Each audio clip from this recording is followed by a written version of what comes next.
In North America, we see a horse show performance starring a beautiful woman named Mila. She's accompanied by her husband, Jim, and their young daughter, Lucky.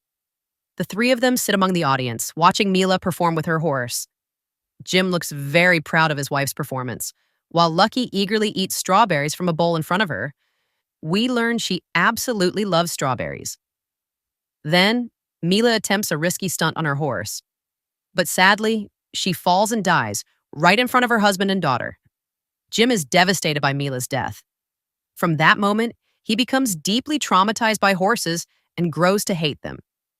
Unable to raise Lucky on his own, he entrusts her upbringing to his sister Cora and his father, James. Jim moves back to his old home, cutting all ties with his daughter, and returns to work on the railroads, wanting to live independently from his father's influence. Years pass, and Lucky grows up in her grandfather James's house. By the time she turns 10, she's still living there, lonely, having lost her mother and been abandoned by her father. One day we see Lucky playing with a small squirrel in her room when Aunt Cora walks in. She tells Lucky to stop playing and focus on her physics studies. We also learn that Grandpa James is running for mayor of the town. Cora explains to Lucky that she needs to behave and appear presentable in front of the public to help James win the election. Lucky then confides in Cora, saying she's extremely bored because she has no friends and never leaves the house. She questions the point of studying physics, like calculating train speeds and distances, and insists that all the information she's learning seems pointless. Despite her doubts, Lucky continues studying. Just then, Grandpa James walks in and asks Cora to help him with his tie as he's expecting an important delegation of officials, journalists, and photographers who are coming to interview him. James explains to Cora that they'll be asking about his campaign and personal life, but he's worried Lucky might ruin the meeting and embarrass him. Cora reassures him that Lucky will behave and promises she won't cause any trouble. James and Cora leave the room. The squirrel returns, and Lucky tries to catch it again. The squirrel runs wild around the room, then jumps from the upper floor to the lower level. Lucky chases after it.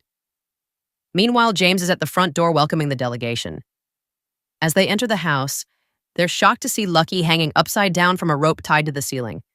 A large picture frame falls on her, knocking down a portrait of Grandpa James. Suddenly, the squirrel leaps onto James's face, and the photographers quickly snap pictures of the whole scene. The image is published on the front page of the newspaper. Embarrassed and angry, James decides to send Lucky to live with her father, Jim. So, Cora and Lucky board a train to go meet him. On the train, Cora is reading the newspaper, while Lucky looks very upset. She's being sent back to the father who abandoned her. She tells Cora that Jim never once asked about her in all the 6 years they were apart.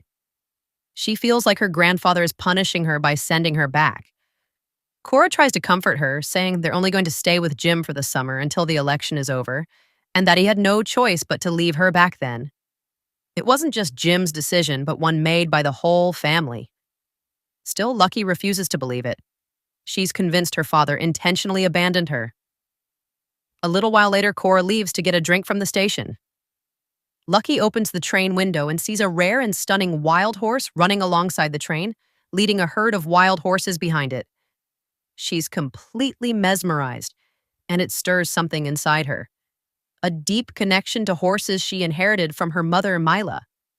Lucky leaves her compartment and starts moving from one train car to another, trying to keep up with the horse and its herd, which is now ahead of the train. Cora returns and panics when she notices Lucky is missing. She spots her from the train window, walking dangerously along the outer edge of the train. Cora rushes to the back of the train to try and save her. Meanwhile, Lucky reaches the last train car and watches the horse and its herd in awe. The horse approaches her, and she reaches out to touch it, but suddenly loses her balance and nearly falls. At the last second, a stranger named Hendrix appears and saves her. Hendrix tells Lucky that wild horses are very dangerous.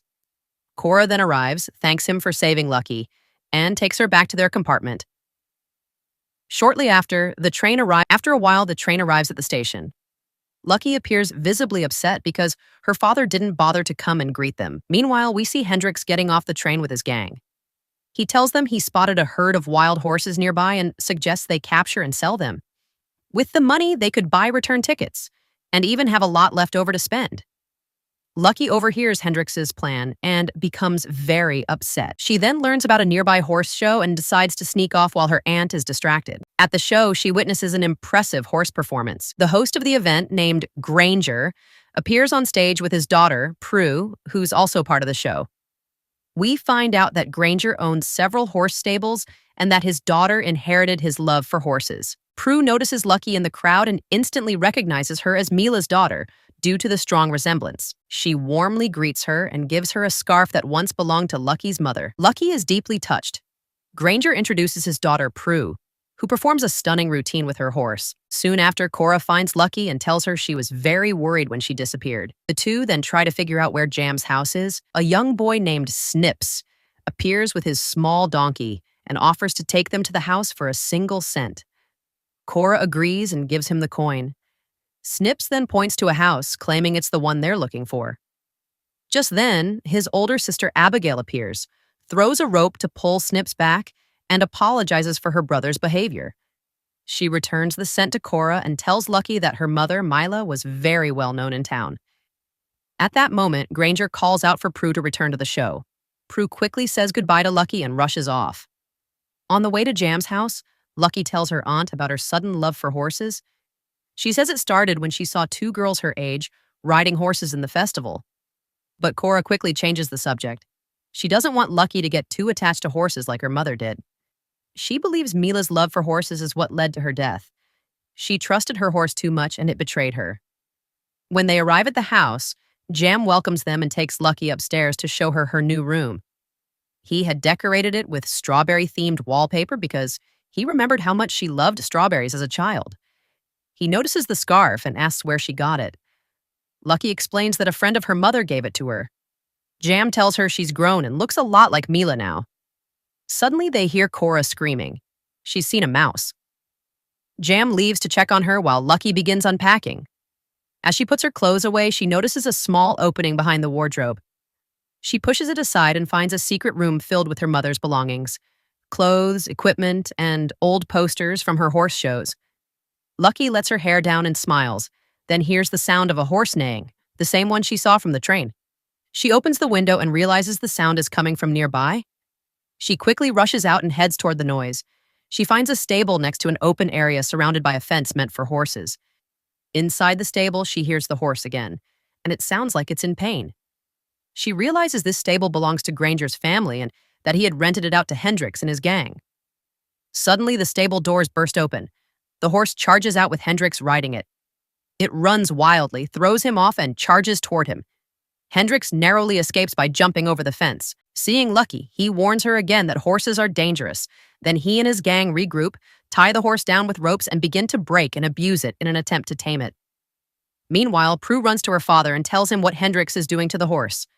Granger rushes over, furious, and yells at Hendrix and his gang, telling them he won't tolerate cruelty toward horses. Embarrassed, Hendrix apologizes. But later he tells his gang that if they manage to break this horse, they could sell it for a fortune. They decide to continue their plan the next day and leave the horse tied up. Once they're gone, Lucky sneaks back and unties the horse. She decides to name him Spirit. She then sits with Prue and the two girls bond and become friends. Later, Lucky returns home as night falls. During dinner with her father and aunt, Jam notices an old picture of his mother with a squirrel. Lucky expects him to be upset by the memory, but to her surprise, he laughs. Taking advantage of the light moment, Lucky tells him she wants to raise a horse. Jam immediately becomes upset, especially when he realizes she's talking about the wild, untamed horse in the nearby stable.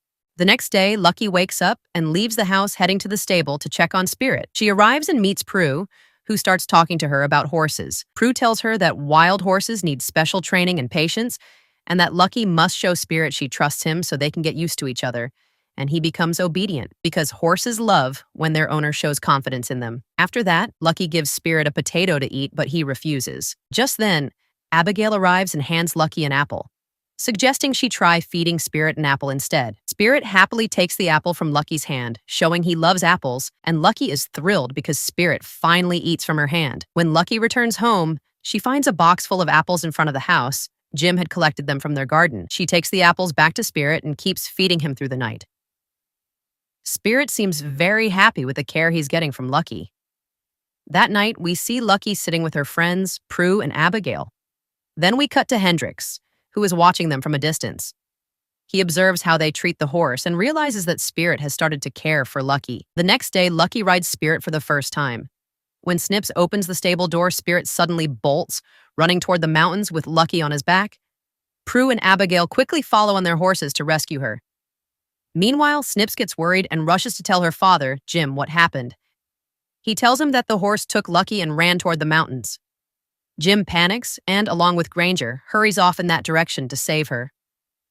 Back with Lucky, she's seen riding Spirit along the mountain cliffs, while Prue and Abigail trail behind, giving her instructions to keep her balance. When they notice the rest of the slope is broken, they tell Lucky to jump off Spirit quickly so they can catch her. Lucky jumps at the last second, and Spirit continues on alone. At that moment, Jim and Granger arrive at the scene. Jim is extremely worried about his daughter and scolds her for not listening to him.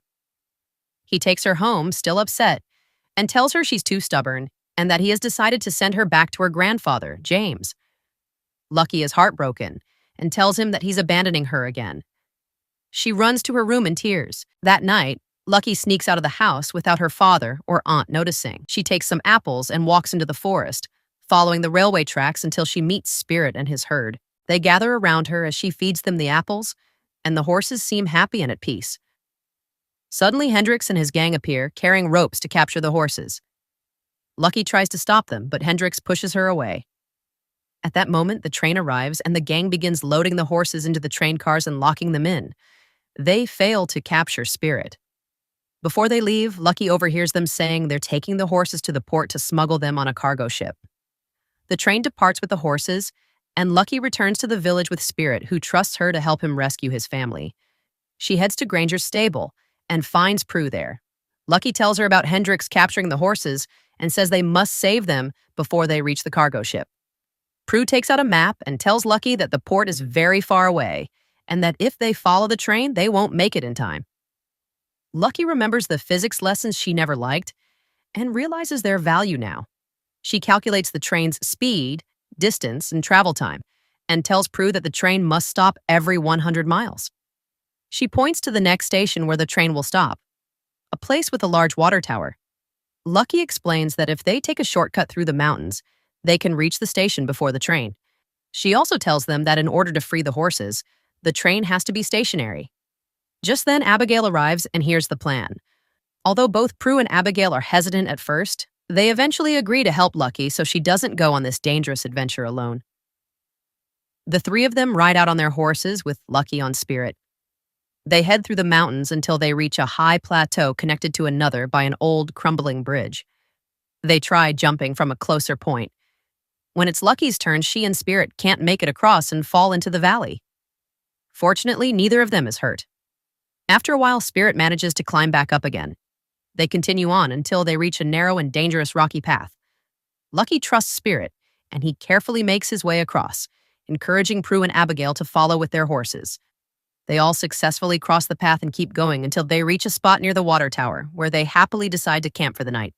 The next day, they head to the water tower just as the train arrives. Meanwhile, we see Granger entering his stable where he finds Snaps. Granger learns that Prue, Abigail, and Lucky went to rescue the wild horses from the gang that kidnapped them. Worried about his daughter, Granger rushes to Jim's house and tells him the girls are in danger, explaining what happened. Jim becomes extremely worried for Lucky. He heads to a storage shed beside his house, where he had previously designed a high-speed train car, naming it Mila, after his late wife. He and Granger immediately set off in the train car, speeding toward the rescue. The next morning, Lucky hears the train's whistle while sleeping. She quickly wakes up and sees Spirit running toward the train, realizing it arrived earlier than expected. She wakes up Prue and Abigail, and all three run toward the train. Unfortunately, Hendrix spots Spirit and orders his gang to capture him with ropes and load him onto the train, which they do successfully. Lucky and her friends are unable to save the horses, as the train departs quickly. Lucky feels devastated, especially because Spirit was also taken. But her friends encourage her, reminding her they still have a chance to reach the harbor before the train does. This lifts Lucky's spirits, and she and her friends hurry to the port. There, they find the train and the cargo ship. Lucky manages to climb onto the train and enters the car where Spirit is held. She frees him, but unfortunately, the other horses have already been loaded onto the ship. Lucky and Spirit then leap onto a high platform. At that moment, Jim and Granger arrive at the harbor in the fast train car. When Jim sees his daughter jumping over the ship on horseback, he becomes very worried, especially as the ship begins to sail. Realizing he can't bear to lose his daughter again, Jim and Granger get into a small boat and row quickly after the ship. Meanwhile, Lucky searches for the hold where the gang has kept the horses and manages to reach it and set them all free. At the same time, Hendrix and his gang try to capture Spirit with ropes. When Hendrix manages to tie him up, Lucky climbs onto Spirit and charges straight at Hendrix, knocking him into the sea. Just then, Lucky sees Jim and Granger arriving to save her. Spirit jumps into the water with Lucky, followed by the rest of the horses. When Jim dives in to rescue her, he is surprised to see her safe on the shore, along with all the others. The horses are overjoyed at their freedom. Lucky apologizes to her father, and he apologizes too, telling her that if her mother were alive, she would have done exactly the same. He tells her how proud he is of her, and they share a warm embrace. Later, they return to Granger's place and hand over Hendrix to the police. Finally, Lucky says goodbye to Spirit and the other horses, leading them to the forest where they can live freely in nature. She tears up as she watches them go. When she returns home, her Aunt Cora tells her the vacation is over and that she's packing for their return to the city. Lucky asks her if they can go to the horse festival first. Cora agrees. Lucky wears her mother's dress and makes a wish. Her father tells her that the festival was her mother's favorite. At the festival, Jim goes on stage and tells his daughter that he may have let her go once, but he promises never to do it again. He asks her to stay with him, and Lucky agrees. Everyone cheers at the news. Jim sings to his daughter, and Lucky dances with her friends, full of joy.